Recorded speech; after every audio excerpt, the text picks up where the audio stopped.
école. Et enfin, en troisième lieu, il commence à parler de mosquées. Ce qui se passe en Algérie, Madame l'a bien souligné, pourquoi tout cela? Elle a oublié de dire une chose, c'est que les intégristes ne veulent surtout pas que ce qui s'est passé durant la révolution ou durant la guerre anticoloniale, les femmes algériennes avaient acquis un droit, avaient acquis un statut particulier par rapport à l'environnement arabe. Mais la place des femmes avait été prépondérante d'ailleurs dans cette lutte de libération. Et cela, c'est ça, je voudrais arabe, tout le temps arabe. Non, arabo-islamique. Pourquoi arabo-islamique? Arabo-berbéro-islamique. Très bien.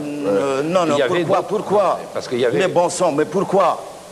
Écoutez, moi ce que je tiens à dire simplement, c'est que pourquoi me mettre dans ce contexte arabo-islamique? J'ai le droit de dire non. Je suis algérien, autochtone de ce pays. Je ne suis pas arabe identitairement et je ne suis pas obligé d'être musulman. C'est pas pour autant que je ne peux pas respirer l'oxygène de l'Algérie.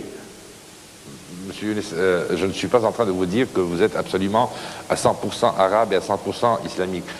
Vous avez été arabisé, vous l'avez dit vous-même. Alors faisons un cours d'histoire, rappelons les consciences. On ne va pas le faire là, ce sera. Comme d'autres peuples de cette région, vous avez été arabisé et vous avez été islamisé. C'est un fait.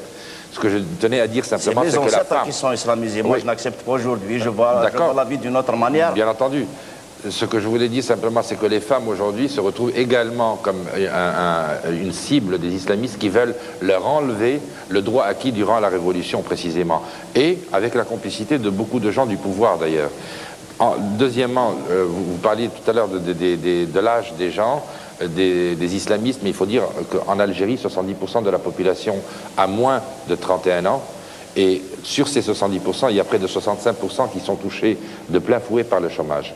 Tout cela a créé un vivier extraordinaire pour ceux qui, précisément, voulaient absolument recruter au sein de cette population. Alors, non, mais il n'y a pas que ça, excusez-moi, il y a les mosquées. Ils se réunissent 5 fois par jour, ils ont un congrès par semaine. C'est pas étonnant que le fils l'emporte en Algérie. 5 prières par jour, plus un congrès par semaine du vendredi, allons. Oui, mais en Tunisie, avec ça, ça en Tunisie, je voudrais faire écho à l'intervention de Yasmina avec vous, Françoise Davis. Vous êtes réalisatrice, vous êtes une des organisatrices de la marche du 3 décembre qui a été la journée nationale. Matou Blounès, chanteur, je voudrais me retourner vers un autre artiste, c'est Merza Kalouache, dont on peut voir encore le Babel Wed City qui est sorti, qui avait été présenté à Cannes, qui est sorti en France, qui est à l'affiche, qui marche d'ailleurs plutôt bien et qui raconte justement la persécution dont fait l'objet un jeune qui, à un moment donné, se retrouve finalement opposé, mais vraiment pas au départ pour des raisons idéologiques, mais pour des raisons de vie quotidienne à l'intégrisme. Et ce film, vous l'avez tourné en Algérie, et je voudrais que vous nous racontiez un peu à la fois ce qu'ont été les conditions de ce tournage, et puis le regard que le cinéaste que vous êtes porte aujourd'hui sur la situation en Algérie. Oui, moi je crois que tous les Algériens qui sont là, qui ont vécu ou qui vivent en Algérie, savent que la violence n'a pas commencé à cause d'un problème d'élection, que cette violence était là, elle était latente, et que d'autre part, cette violence concerne aussi des gens comme Matou Blounès qui est là, qui est très fort dans son expression, et peut-être que la violence consiste aussi à vouloir lui enlever la parole, parce qu'il a le droit en tant qu'artiste, en tant qu'homme libre, de s'exprimer comme il a envie. Et c'est ce que j'ai pu constater, moi, c'est que à travers même le rire des jeunes, c'est tout le problème de l'Algérie qui se pose. C'est-à-dire qu'aujourd'hui, on a envie de plonger l'Algérie dans une espèce de tristesse, dans la mort. Et c'est pour ça que c'est toujours gênant d'entendre des discussions où il est question de schémas concernant l'Algérie, l'armée, les intégristes, les démocrates, à croire aussi qu'aujourd'hui, être un démocrate en Algérie, c'est un crime. Alors que des gens, comme l'a dit Matou Blounès, lui, ses chansons n'ont pas commencé il y a quelques mois. Ces chansons ont été violentes déjà dans les années 70. Et donc aujourd'hui, on veut l'empêcher de chanter. Et pour moi, tout à l'heure, j'ai vu à la télévision un reportage sur Canal+, fait par des Anglais. Et ce qui m'a surpris, c'est que c'était la première fois, indépendamment de tout ce qui était montré, qu'on voyait une plage avec des gens qui se baignaient, des filles, des garçons, et c'était des gens libres. Et ça a duré quelques secondes.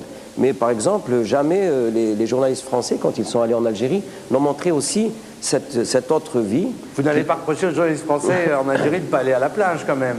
Non, ils font leur boulot. Ils vont à la plage, mais ils posent leur caméra, je crois. Et c'est ça tout le problème de ce qui se passe chez nous. Et c'est pour ça que moi, je pense que c'est bien d'être passionné par rapport à ce qui se passe chez nous. Je voudrais finir la première partie de cette émission, puisqu'elle va durer après la deuxième page de pub, par 2 témoignages de gens qui sont récemment partis d'âge. Vous avez 22 ans, vous habitez Clermont-Ferrand, vous êtes kabyle, vous êtes immigré en France depuis l'âge de 6 ans, et vous brûlez d'intervenir. Moi, je ne suis pas tout à fait d'accord quand on dit qu'il faut que la raison l'emporte. Parce qu'il faut penser à tous ces gens qui sont morts pour notre liberté, et on ne va pas donner la paix à n'importe quel prix, à savoir qu'il ne faut pas donner la liberté aux ennemis de la liberté. Comment voulez-vous à l'heure actuelle qu'on instaure un dialogue avec des gens qui de toute manière vont nous priver de nos libertés? C'est-à-dire que, par exemple, des fois, quand on dit, bon, il peut y avoir un processus électoral qui va se mettre en place, mais comment peut-on accepter que le fils ou l'ex-fils fasse partie de processus et puisse briguer un mandat électoral? Comment on peut accepter que des représentants du fils puissent être à la tête d'une commune, d'une localité, alors que ces gens, ils ont à leurs bras des milliers de morts? C'est eux qui ont fait fusiller des journalistes, des intellectuels. Après, qu'est-ce qui va arriver? Ils vont nous attaquer, nous les berbères? Le pouvoir à l'heure actuelle, on dit que le fils est de l'opposition. Il ne fait pas partie de l'opposition. Le fils a été enfanté par le FLN pour empêcher les démocrates algériens de jaillir, de voir la lumière. Dans les années 80, il y avait de nombreux démocrates en Algérie. On les a enfermés dans les prisons. Le docteur Saïdi est enfermé en 1980, lors du printemps berbère. Alors on s'est servi du fils, et maintenant c'est le pouvoir qui doit se débrouiller avec le fils. Or le pouvoir il baisse les armes, parce que on a beau dire qu'il y a une sécurité en ce moment qui est en train de, on est en train de tuer d'autres gens, il y a une guerre entre les deux camps, mais c'est le même camp, ils sont issus du même camp, et qui c'est qu'en paye les frais? C'est 80% des Algériens, voire 90%, à savoir les démocrates, car le peuple algérien est démocrate. Nous voulons la liberté, là maintenant nous voulons la paix. Mais nous ne voulons pas la paix à n'importe quel prix. Pensez aux gens qui sont morts, qui ont défendu leurs opinions. On va pas sacrifier, on ne va pas devenir raisonnable. Il ne faut pas qu'on devienne raisonnable. Il ne faut pas qu'on aille serrer des mains à des gens qui ont du sang sur leurs mains.